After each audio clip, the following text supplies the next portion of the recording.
Oil prices surged by about 1% on Tuesday as anticipation builds ahead of the crucial OPEC Plus meeting scheduled for Sunday. Experts widely expect the coalition of oil-producing nations will maintain its current voluntary production cuts rather than easing them. This move continues to support oil prices, which have been holding steady around the $60 per barrel mark. By late morning trading, Brent crude climbed 72 cents, reaching $68.87 a barrel. At the same time, U.S. West Texas Intermediate WTI crude gained $1.33 or over 2% to trade at $65.34 a barrel. It's worth noting that WTI futures didn't settle on Monday due to the U.S. Labor Day holiday, which often signals the unofficial end of the busy summer driving season in America. All eyes are now on the OPEC Plus meeting, where 8 key members, including Saudi Arabia and Russia, will decide whether to adjust their current production cuts.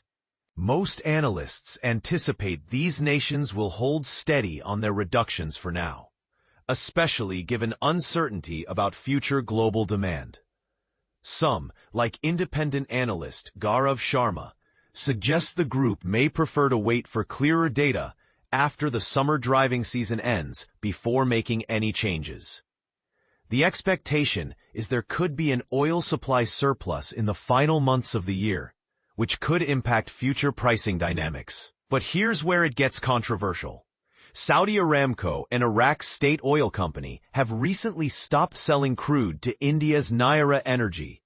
This comes in the wake of sanctions imposed by the European Union in July on Nayara, which is linked to Russia. According to sources familiar with the situation, this halt could tighten the availability of oil outside sanctioned channels, pressuring what's known as the non-sanctioned pool.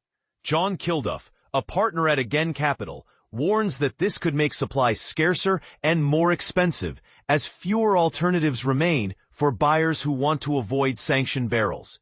And this is the part most people miss.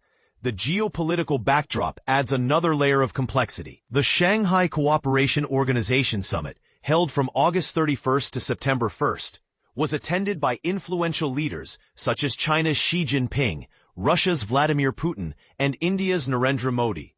This event highlighted an emerging geopolitical vision focused on the global south, challenging U.S. dominance on the world stage. Kilduff points out that this summit might prompt a stronger U.S. response, including the possibility of enhanced secondary sanctions, particularly targeting India, which has been a major buyer of Russian oil, thereby supporting oil prices further.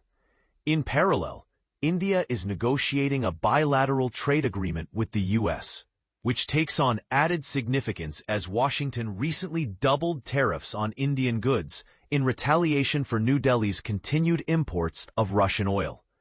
These trade tensions, combined with geopolitical rivalries, add further uncertainty to the oil market picture.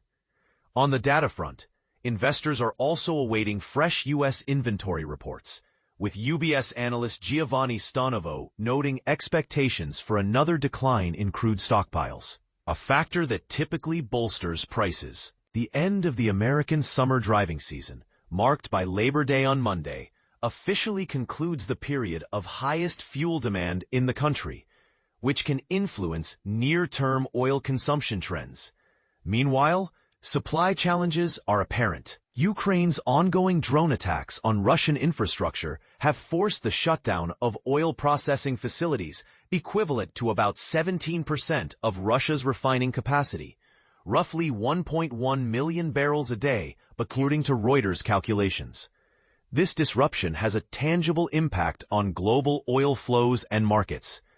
On a different note, Kazakhstan's oil output rose by 2% in August compared to July, reaching 1.88 million barrels per day of crude oil, excluding gas condensate.